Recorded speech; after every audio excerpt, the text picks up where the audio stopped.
ગોધરામાં દુલ્હન બની જેલ પહોંચી બહેન, ભાઈના આશીર્વાદ ભીજાઈ ગઈ પળો. પંચમહાલના ગોધરામાં એક એવી હૃદયસ્પર્શી ઘટના સામે આવી છે જેને જોઈ તમારી આંખો પણ ભીની થઈ જશે. દુલ્હનના વેશમાં એક બહેન પોતાના જેલમાં બંધ ભાઈના આશીર્વાદ લેવા પહોંચી અને ત્યાં લાગણીઓનો દરિયો વહેતો થયો. ગોધરા સબ જેલમાં એક અનોખું અને ભાવુક દ્રશ્ય જોવા મળ્યું, જ્યાં દુલ્હન બનેલી બહેન પોતાના ભાઈને મળવા માટે જેલ પહોંચી હતી. મળતી માહિતી મુજબ ધર્મેન્દ્રસિંહ વિક્રમસિંહ પરમાર હત્યાના આરોપસર હાલ જેલમાં બંધ છે. બહેનના લગ્ન પ્રસંગે કોર્ટ દ્વારા તેમને પોલીસ જાપ્તા સાથે વચગાળાના જામીન મંજૂર કરવામાં આવ્યા હતા, પરંતુ જાપ્તાના ખર્ચ માટે જરૂરી રકમ ન મળતા તેઓ લગ્નમાં હાજર રહી શક્યા નહોતા. ભાઈની ગેરહાજરી બહેન માટે અસહ્ય બની રહી હતી. અંતે તેને પોતાની માતા સાથે જેલમાં જઈ ભાઈના આશીર્વાદ લેવાનો નિર્ણય લીધો.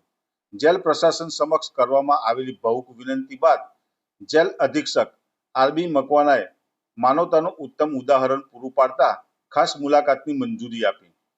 જેલ કચેરીમાં યોજાયેલી આ મુલાકાત દરમિયાન દુલ્હન બનેલી બહેન અને ભાઈ બંનેની આંખોમાંથી અશ્રુઓ વહેતા થયા. ભાઈએ બહેનને આશીર્વાદ આપ્યા અને માતાએ બંને સંતાનોને ભેરવી લેતા સમગ્ર વાતાવરણ વધુ ભાવુક બની ગયું હતું.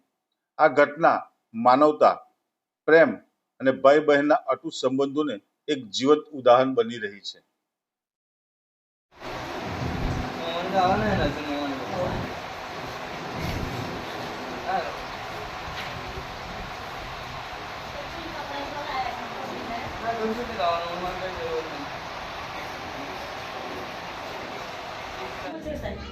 મારી છોકરીના લગ્ન છે. અમે રજા કરાવી પણ અમારાથી પૈસા વધારે હતા એટલે મારાથી છોકરાને છોડે એવી શક્યતા નથી. અને જેલ તરફથી અમે મારી છોકરીને હલ્દીવારી લઈને અને ઓફિસમાં આવી અને મુલાકાત કરી. તમારા બાબાનું નામ શું છે? ધર્મેન્દ્ર. અચ્છા, કાચા કામના આરોપી તરીકે છે. હા. અચ્છા, તમારી દીકરી છે મીનાક્ષીબેન? હા, મીનાક્ષી. મીનાક્ષીબેન ના ક્યારે લગ્ન છે? આજે લગ્ન છે, કાલે જાન છે. આજે લગ્ન છે ને આવતીકાલે પણ. અચ્છા, તો તમારા દીકરાની રજા શું થયું પેરોલનું? પેરોલનું હતું સાહેબ, પણ મારાથી પૈસા વધારે હતા એટલે મારાથી ભરી શકાય એવું નથી. આ છે આરોપી ધર્મેન્દ્રસિંહ વિક્રમસિંહ પરમાર 302 ના કેસમાં છે. એમના બેન શ્રી મીનાક્ષીબેન ના આવતીકાલે આજે લગ્ન છે, આવતીકાલે જાન આવશે.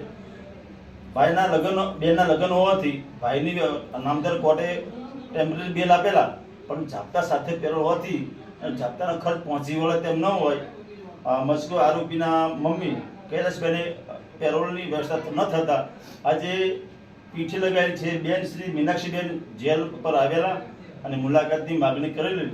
એમના આ તહેવાર લગ્ન પ્રસંગને ધ્યાને રાખી જેલ પ્રશાસન દ્વારા જેલના મુખ્ય જેલની અંદર લાવી અને એમની સારી રીતે મુલાકાતની વ્યવસ્થા જેલ પ્રશાસન દ્વારા કરવામાં આવેલ છે.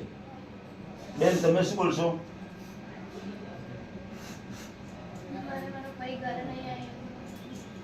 બેન કહે છે કે મારો ભાઈ મારા શાદીમાં આવી શક્યો નથી ઘરે, એટલે પીઠી લગાવેલ પીઠી સાથે બેન આજે ગોધરા સબ જેલ ખાતે આવી અને ભાઈને મળવા આવ્યા છે અને જેલ પ્રશાસન દ્વારા તેમની વિશેષ મુલાકાતની વ્યવસ્થા કરી આપેલ છે.